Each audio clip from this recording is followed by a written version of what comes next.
अच्छा, अब next one example हमारे पास 39। देखिए यहाँ पे हमने एग्जांपल्स के लिए कॉन्टीन्यूटी के एग्जांपल्स हमने स्टार्ट की थी कैलकुलस के अंदर, तो उन्हीं सीरीज़ में से हमारा ये नेक्स्ट लेक्चर है। तो आज हम यहाँ पे पीस वाइज फंक्शन की कॉन्टीन्यूटी को कैसे यहाँ पे करते हैं क्वेश्चंस को, वो हम डिस्कस करेंगे। देखिए आज के लेक्चर में मैंने इनफैक्ट सारे टाइप के क्वेश्चंस लिए हैं कि अगर आपके पास piecewise function break function में आ रहा है, लेस इक्वल इस टाइप में आ रहा है, या नॉट इक्वल और यहाँ पे इक्वल में आ रहा है, यहाँ पे एंड पे मॉडुलस फंक्शन, मतलब हर टाइप का फंक्शन यहाँ पे मैंने किया। अगर प्रीवियस लेक्चर्स आपने नहीं भी किए तो आज के लेक्चर करेंगे, आपके सारे क्लियर हो जाएंगे।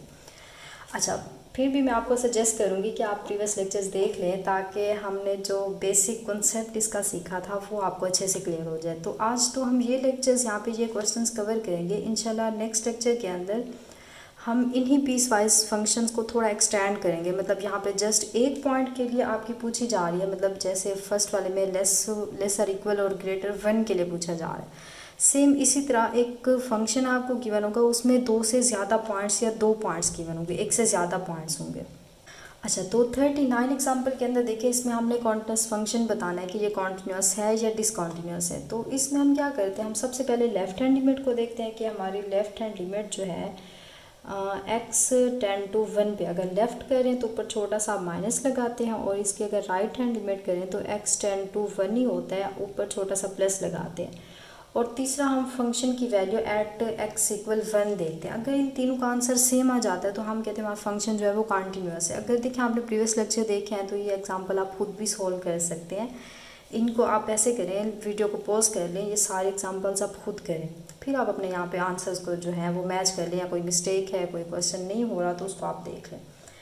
अच्छा, तो अब फर्स्ट हम देखते हैं x अप्रोच 1 लेफ़्ट साइड पे। लेफ़्ट का मतलब होता है आपका 1 जो है, यहाँ 1 से लेस हम देखेंगे, तो 1 से लेस के लिए वैल्यू, हमारी फंक्शन की वैल्यू जो है वो x-3 दे रहा है। और x अप्रोच 1 पॉजिटिव का मतलब 1 से ग्रेटर नंबर के लिए, सॉरी यहाँ पे x लेस के लिए ये वाला फंक्शन था 1 प्लस एक्स का स्क्वायर। और हम 1 से ग्रेटर जो होता है वो राइट साइड होती है, तो 1 से ग्रेटर के लिए फंक्शन वैल्यू दे रहा है 3 माइनस एक्स के इक्वल। अच्छा, अब हम अगर इक्वल 1 की बात करें तो इक्वल 1 पे देखें फंक्शन हमारा अगेन 1 प्लस एक्स का स्क्वायर हो रहा है। अब जस्ट इसके अंदर डायरेक्ट आप लिमिट पुट कर दें 1 प्लस 1 का स्क्वायर 1 प्लस 1, तो देखिए आंसर 2 आ गया। सेम इसके अंदर भी आप रिप्लेस करें तो ये 3 माइनस 1, तो आंसर आपका 2 आ गया, यहाँ से भी 2 आ गया। इसमें रिप्लेस करें तो 1 प्लस, इसमें लिमिट नहीं है, जस्ट फंक्शन की वैल्यू रिप्लेस करनी है, तो 1 प्लस 1 मतलब आंसर 2 आ गया। तो अब देखिए इसके अंदर हमारा लिमिट लेफ्ट हैंड में राइट हैंड लिमिट का आंसर सेम आ गया, तो मतलब हमारी लिमिट जो है वो एग्जिस्ट कर रही है। और तीसरा इसके फंक्शन की वैल्यू भी सेम 2 आ रही, तो इट मीन्स अब ये जो हमारा फंक्शन होगा टोटल, ये कॉन्टीन्यूस फंक्शन हो जाएगा। सेम इसी तरह अब हम नेक्स्ट वन एग्जांपल 41 को यहाँ पे कर लेते हैं। देखिए लेफ्ट हैंड लिमिट के लिए हमारा फंक्शन देख लेते हैं क्या आ रहा है, और राइट के लिए क्या आ रहा है। तो इस काइंड के अंदर देखिए हमारा x ग्रेटर या लेस के लिए गिवन नहीं है, तो मैंने आपको बताया था कि x नॉट इक्वल 3 का क्या मतलब है। x नॉट इक्वल 3 का मतलब है इसमें 2 कंडीशन आ रही हैं। देखिए वो कह रहे हैं x 3 के इक्वल नहीं ले सकते, बाकी आप सब कुछ ले सकते हैं। तो सब कुछ का मतलब आप x जो है 3 से लेस ले सकते हैं, और दूसरा आप x जो है 3 से ग्रेटर भी ले सकते हैं। जस्ट आप x इक्वल 3 नहीं ले सकते, यहाँ पे आपका वो है। तो जब आपका x इक्वल 3 होगा तो तब आपका फंक्शन डिफाइन करके दिया गया है कि x इक्वल 3 पे आपका फंक्शन जो है वैल्यू 6 के इक्वल दे रहा है। तो आप यहाँ पे लिख सकते हैं कि f(3) जब मैं फाइंड करूँ तो मेरा आंसर 6 आ रहा है। अब क्या यहाँ पे चेक करेंगे, लेफ्ट हैंड लिमिट को देखेंगे और राइट को देखेंगे। अच्छा, तो इस टाइप के फंक्शन में देखें, ये भी मैंने आपसे कहा था, यहाँ पे x लेस और इक्वल, यहाँ पे लेस के लिए और ग्रेटर के लिए सेम फंक्शन आ रहा है। मतलब फंक्शन क्या आ रहा है आपका x स्क्वायर -9 डिवाइसर में x-3 आ रहा है। अब यहाँ पे अगर इसकी राइट लिमिट भी फाइंड करें तो ये हमेशा दोनों आंसर सेम आएंगे। क्यों? क्योंकि फंक्शन हमारे यहाँ पे ब्रेक नहीं हो रहा, जैसे ऊपर हो रहा था कि x 1 से लेस के लिए फंक्शन ये वाला हो रहा था, x ग्रेटर 1 के लिए फंक्शन x-3 हो रहा था। बट सेकेंड एग्जाम्पल के अंदर, एग्जाम्पल 40 के अंदर देखिए x नॉट इक्वल 3 का मतलब x ग्रेटर भी हो सकता है और लेस भी हो सकता है, दोनों के लिए फंक्शन सेम आ रहा है। तो आप चाहे लेफ्ट हैंड लिमिट फाइंड करें या राइट हैंड लिमिट फाइंड करें, दोनों का आंसर हमेशा आपका सेम आएगा। हमेशा लिमिट अगर सेम आ रहा है आंसर इनफैक्ट सेम ही आएगा। तो अगर कोई रियल नंबर आ रहा है तो आप बोलेंगे हमारी लिमिट जो है वो एग्जिस्ट कर रही है। अच्छा, अब इसके ऊपर ज़रा आप फार्मूला को अप्लाई कर दें कि x-3 अगर मैं इसको कर दूं और यहाँ पे x+3 कर दी, क्योंकि देखिए इसको मैं ब्रेक कर देती हूँ कि x का स्क्वायर माइनस ये 3 का स्क्वायर, तो फार्मूला ओपन कर दें a minus B a plus B, और डिवाइज़र में ये x-3 आ रहा है, तो ये यहाँ से कर तो x+3, तो लिमिट आप अप्लाई करें तो x की वैल्यू देखिए हमारे पास कितनी आ रही है, यहाँ पे 3 थी, मैंने सॉरी यहाँ पे 1 रेस नहीं किया, तो हमारी लिमिट जो है हमने x3 के लिए देखना है, मतलब 3 से लेस और ग्रेटर देखना है, तो x टेंड टू 3 आप करेंगे, तो 3 को रिप्लेस करें 3+3, तो आंसर देखें यहाँ पे हमारे पास 6 आ गया। तो मतलब क्या हुआ, हमारी left hand limit right hand limit के इक्वल है, इसका आंसर भी आप सेम यही आएगा, तो मतलब हमारी लिमिट जो है वो एग्जिस्ट कर रही है। अब फंक्शन के ऊपर वैल्यू भी हमारी 6 थी, लिमिट का आंसर भी 6 आ गया, तो इन जनरल अब हम क्या कह सकते हैं, हमारा जो ये क्वेश्चन है इसकी जो लिमिट एग्जिस्ट कर रही है, फंक्शन की वैल्यू भी सेम है, तीनों कंडीशन हमारी सेटिस्फाई हो रही है। कॉन्टिन्यूटी के लिए क्या 3 कंडीशन है कि लेफ्ट हैंड लिमिट इक्वल हो राइट हैंड लिमिट के, और ये दोनों का आंसर हमारा फंक्शन की वैल्यू के इक्वल आ जाए, जो कि हमारा आ रहा है। तो अब आप कह सकते हैं कि हमारा जो फंक्शन है ये एक कॉन्टीन्यूअस फंक्शन है। अच्छा, अब सेम इसी मेथड से आप यहाँ पे सॉल्व कर सकते हैं। एग्जांपल नंबर हमारी है यहाँ पे 41, तो 41 के अंदर देखें, सबसे पहले इसको आप राइट कर लें कि ये हमारा फंक्शन क्या था, ये इस डोमेन के ऊपर हमारा कॉन्टीन्यूअस हो गया। अच्छा, अब 41 एग्जांपल को देखें तो इसके अंदर हम क्या करेंगे, सबसे पहले लिमिट x टेंड टू, यहाँ पे 0 आ रहे तो आप 0 करें, आप ये लेफ्ट हैंड लिमिट ऊपर थोड़ा सा नेगेटिव लगाया तो इसका मतलब लेफ्ट है, और ये आपकी राइट हैंड लिमिट। अब लेफ्ट हैंड लिमिट का मतलब लेस होता है, तो 0 से लेस के लिए फंक्शन हमारा कितना आ रहा है, x² + 4 आ रहा है। अब x टेंड टू 0 पॉजिटिव का मतलब हमारी ये राइट हैंड लिमिट है, तो राइट हैंड लिमिट के लिए x 0 से ग्रेटर होगा, तो यहाँ पे 4 आ रहा है। अच्छा, अब एग्जैक्ट 4 के लिए मतलब f(0) मैं जब देखूँ, मतलब एग्जैक्ट 0 के ऊपर हमारा फंक्शन देखें अगेन कितना हो रहा है, x का स्क्वायर ये +4 हो रहा है। तो अब जस्ट सिंपल इसकी वैल्यूज़ को रिप्लेस करें तो 0 का स्क्वायर ये +4, तो मतलब यहाँ से आंसर 4 आ जाएगा, ये तो एग्जैक्ट 4 ही है तो 4 आ गया। तो मतलब लेफ़्ट और राइट लिमिट इक्वल आ गए, तो मतलब हमारी लिमिट जो है वो एग्जिस्ट कर रही है। अब इसके अंदर आप रिप्लेस करें कि f(0) को रिप्लेस करें 0 का स्क्वायर +4, तो अगेन देखिए 4 आ गया, तो मतलब ये फंक्शन भी हमारा क्या हो गया, कॉन्टीन्यूअस हो गया, क्योंकि हमारी left hand limit right hand limit और एग्जैक्ट फंक्शन की वैल्यू जो है वो भी सेम आ गया, मतलब तीनों का आंसर सेम आ गया, तो अब ये फंक्शन भी हमारा क्या हो जाएगा, कॉन्टीन्यूअस हो जाएगा। तो देखिए बहुत ही ईजी से हमारे यहाँ पे क्वेश्चंस आ रहे हैं। अच्छा, अब सेम इसी तरह हम नेक्स्ट एग्जांपल को अगर देखें तो इसके अंदर भी सेम हम क्या करेंगे, x tends to 0 left hand limit को फाइंड करेंगे, और इसके बाद x tends to 0 right hand limit को फाइंड करेंगे, और फंक्शन की वैल्यू एग्जैक्ट 0 पे देखेंगे। तो एग्जैक्ट 0 पे देखें आपका फंक्शन क्या दे रहा है, x³ दे रहा है, तो x³ 0 की पावर 3, तो मतलब आंसर 0 आ गया। अब लेफ्ट हैंड लिमिट के लिए देखें फंक्शन हमारा क्या है, लेफ्ट का मतलब लेस होता है, तो 0 से लेस के लिए हमारा फंक्शन है -x की पावर 3, और ग्रेटर 1 मतलब हमारी राइट हैंड लिमिट के लिए फंक्शन x 0 से ग्रेटर के लिए हमें आंसर दे रहा है x की पावर 3। तो आप देखें यहाँ पे आप पुट करें तो -0 का क्यूब आंसर अगेन 0, यहाँ पे भी 0 का क्यूब, तो देखिए आंसर अगेन 0। तो लकीली हमारे सारे क्वेश्चन जो हैं यहाँ पे कॉन्टीन्यूस हो रहे हैं। अब इसके अंदर भी आप कह सकते हैं कि हमारी क्या हो गया है, फंक्शन के अंदर लेफ्ट हैंड लिमिट इक्वल होगी राइट हैंड लिमिट के, और दोनों का आंसर जो है फंक्शन की वैल्यू के भी इक्वल आ गया, मतलब तीनों का आंसर हमारा 0 आ रहा है। तो अब आप कह सकते हैं ये फंक्शन भी हमारा कॉन्टीन्यूस हो गया, तो कोई भी फंक्शन आपका यहाँ पे डिसकॉन्टीन्यूस नहीं हो रहा। अच्छा, अब नेक्स्ट लास्ट वन एग्जांपल देखें, ये भी इनफैक्ट आपका एक कॉन्टीन्यूस फंक्शन ही है। क्यों? क्योंकि देखें यहाँ पे ये आपका कौन सा फंक्शन है, ये मॉडुलस फंक्शन है। जस्ट मॉडुलस फंक्शन को हमने ओपन करके दे दिया कि देखिए मॉडुलस फंक्शन हमने f(x) क्या पढ़ा है। सबसे पहले तो देखें इसको हम डिनोट करते हैं x mod से।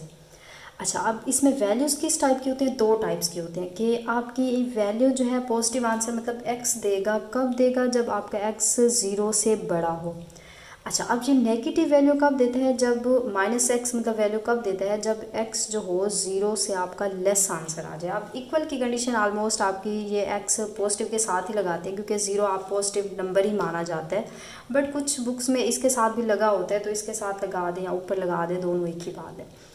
तो आपका मॉडुलस फंक्शन है, आप या तो इसको बाय मेथड देख लें, बाय मेथड देखें तो आप सॉल्व कर लें, लेफ्ट हैंड में राइट हैंड, चले इसको चेक भी कर लेते हैं, या आप ऐसे नहीं करते, आप इसका ग्राफ देख लें। इसका ग्राफ हमने पढ़ा हुआ है, ये होता है, ये किसका ग्राफ है, x mod फंक्शन का ग्राफ है। तो देखें इस फंक्शन में कोई भी होल नहीं आ रहा, कोई भी ब्रेक नहीं आ रहा, तो मतलब ये हमारा फंक्शन क्या है, कॉन्टीन्यूअस है, तो इसको चेक करने की ज़रूरत ही नहीं है।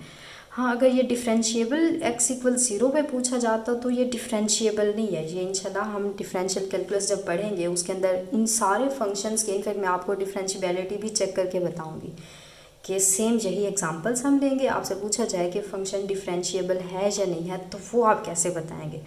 क्लियर है। तो सेम यही एग्जांपल्स हम जो कॉन्टिन्यूटी के लिए कर रहे हैं सेम यही हम डिफरेंशिएबिलिटी के लिए भी करेंगे। सेम यही क्वेश्चन अगर आपको दिया जाए, पूछा जाए ये कॉन्टिन्यूस तो है, लिमिट भी एग्जिस्ट कर रही है, क्या ये डिफरेंशिएबल है, तो ये हम डिफरेंशियल कैलकुलस के अंदर करेंगे। अच्छा, तो डिफरेंशियल यहाँ पे डिफरेंशिएबिलिटी का ये मतलब भी होता है कि वहाँ उस पॉइंट पे फंक्शन डिफरेंशिएबल नहीं होता जहाँ पे अगर ग्राफिकली देखें जहाँ पे कॉर्नर आ जाए। तो देखें यहाँ पे हमारा कॉर्नर आ रहा है, मतलब यूनिक टेंजेंट यहाँ एग्जिस्ट नहीं करेगी, मतलब हमारा x इक्वल 0 पे फंक्शन जो है ये डिफरेंशिएबल नहीं होगा। खैर डिफरेंशिएबिलिटी तो हम नहीं कर रहे, जस्ट कॉन्टिन्यूटी को देख रहे हैं। तो हमारा देखें फंक्शन का ग्राफ ये है, तो ये कॉन्टीन्यूस स्टार है, मतलब ना इसके अंदर कोई होल आ रहा है ना कोई जंप आ रहा है, इसके अंदर जो है कॉन्टीन्यूसली आपका फंक्शन ग्राफ जा रहा है, तो मतलब हमारा फंक्शन जो होगा ये कॉन्टीन्यूस हो जाएगा। बट अगर इसको आप बाय मेथड देखना चाह रहे हैं तो बाय मेथड भी आप देख लें कि x टेंड टू 0 नेगेटिव आप करें, x यहाँ पे टेंड टू 0 पॉजिटिव, मतलब ये आपकी लेफ़्ट हैंड है, लेफ़्ट के लिए x 0 होता है, 0 से लेस होता है, तो 0 लेस के लिए -x आ रहा है, और यहाँ पे आपकी पॉजिटिव का मतलब राइट हैंड लिमिट है, तो राइट हैंड लिमिट ग्रेटर के लिए देखें हमारा फंक्शन x आ रहा है। अच्छा, और तीसरा हम करते हैं f ऑफ 0 मतलब एग्जैक्ट इक्वल के लिए, देखिए हमारा फंक्शन x आंसर दे रहा है, तो आप इक्वल 0 आप x के अंदर पुट करें तो देखिए आंसर 0 आ गया। अब इसके अंदर आप -0 तो मतलब आंसर 0 आ जाएगा, इसके अंदर भी 0 पुट करें तो 0 आंसर आ, तो मतलब तीनों का देखिए आंसर 0 आ रहा है। Left hand limit equal right आ रही है, तो मतलब लिमिट एग्जिस्ट कर रही है और फंक्शन की वैल्यू भी हमें 0 दे रही है। तो इन जनरल इन तीनों को मिला के कंबाइन करके हम कह सकते हैं ये फंक्शन भी हमारा क्या हो गया है, कॉन्टीन्यूस फंक्शन हो गया। अच्छा, अब थोड़ा टाइम भी है, मैं आपको थोड़ा एक और चीज़ बता दूं कि आपका मॉडुलस फंक्शन में वैसे तो हमने बहुत डिटेल में इसको किया हुआ है, अगर आपने नहीं किया तो थोड़ा देख लें कि मॉडुलस फंक्शन के अंदर हम ऐसे क्यों राइट करते हैं कि हम तो कहते हैं कि मोड फंक्शन जो होता है ये हमेशा आपको पॉजिटिव वैल्यू देता है, तो मोस्टली स्टूडेंट इसमें कंफ्यूज होते हैं कि हम ऐसे क्यों लिखते हैं कि मोड फंक्शन x आंसर दीजिए तो ठीक है, बट ये -x दे रहा है, मतलब मोड फंक्शन का जो आंसर होता है हमेशा पॉजिटिव आता है, तो यहाँ नेगेटिव क्यों दे रहे हैं। तो देखिए अगर मैं 0 का मोड फाइंड करूँ आपको पता है आंसर 0 आएगा, अगर मैं 3 का फाइंड करूँ तो ऑलवेज पॉजिटिव आएगा, बट जब मैं -3 का पुट करूँ तो तब भी आंसर 3 देगा। तो ये किस रूल से हमें 3 दे रहा है, उस रूल को देखें, यहाँ पे बताया गया है कि अगर मैं -3 का मोड फाइंड करूँ, आप देखें -3 नंबर जो है, -3 हमारा 0 से लेस नंबर है, तो मॉडुलस फंक्शन की डेफिनेशन ये कहती है, अब मैं x इक्वल -3 पे चेक कर रही हूँ, तो x इक्वल -3 क्या है, 0 से लेस नंबर है। तो अब देखें 0 से लेस नंबर के लिए हमने क्या कंडीशन पढ़ी है कि -x आप लगाते हैं, तो माइनस इंटू एक्स लगाएं, x हमारे पास कितना था, -3 था, तो देखें ये नेगेटिव माइनस माइनस प्लस, तो आंसर देखें यहाँ पे +3 आ गया, वही हो गया कि -3 मोड का आंसर जो है 3 के इक्वल आ गया। तो 0 से लेस का मतलब आपके जो यहाँ पे नंबर्स आप लेंगे वो नेगेटिव होंगे, तो उसी नेगेटिव को पॉजिटिव बनाने के लिए हम एक एक्स्ट्रा यहाँ पे नेगेटिव लगाते हैं। तो इसमें आपने कंफ्यूज नहीं होना कि x मोड हमें आंसर कभी भी नेगेटिव नहीं देता, तो यहाँ नेगेटिव क्यों दे रहा है। तो यही रीज़न है कि जब आप x 0 से लेस लेते हैं एक नेगेटिव वो हो जाते हैं और दूसरा आप खुद से लगाते हैं उसको पॉजिटिव बनाने के लिए, तो ये वही वाला नेगेटिव है।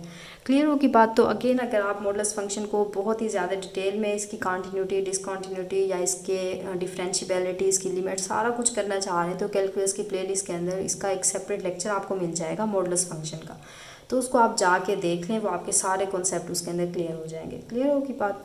तो चलें फिर आज के लिए इतना ही काफ़ी। अब ये एग्जांपल्स हमने यहाँ पे सॉल्व की, तो इंशाल्लाह अब नेक्स्ट लेक्चर के अंदर हम कॉन्टिन्यूटी से रिलेटेड इन्हीं पीस वाइज फंक्शन को थोड़ा एक्सटेंड करेंगे, थोड़े बड़े बड़े क्वेश्चंस लेंगे। इनफैक्ट आप कॉन्टिन्यूटी में आपको बताऊंगी मॉडुलस फंक्शन के अंदर कैसे हम चेक करते हैं। इनफैक्ट यहाँ पे ट्रिग्नोमेट्रिक फंक्शन हमने कर लिए हैं। अब इन्हीं मॉडुलस फंक्शन, ट्रिग्नोमेट्रिक फंक्शन को कंबाइन करके और ग्रेटेस्ट इंटीजर फंक्शन, इन सारे फंक्शन को कंबाइन करके जैसे हमने लिमिट के फाइंड किए थे सेम वैसे हम कॉन्टिन्यूटी के क्वेश्चंस को करेंगे। क्लियर होगी बात। तो चलें फिर आज के लिए इतना ही काफ़ी। ओके, अल्लाह हाफिज़।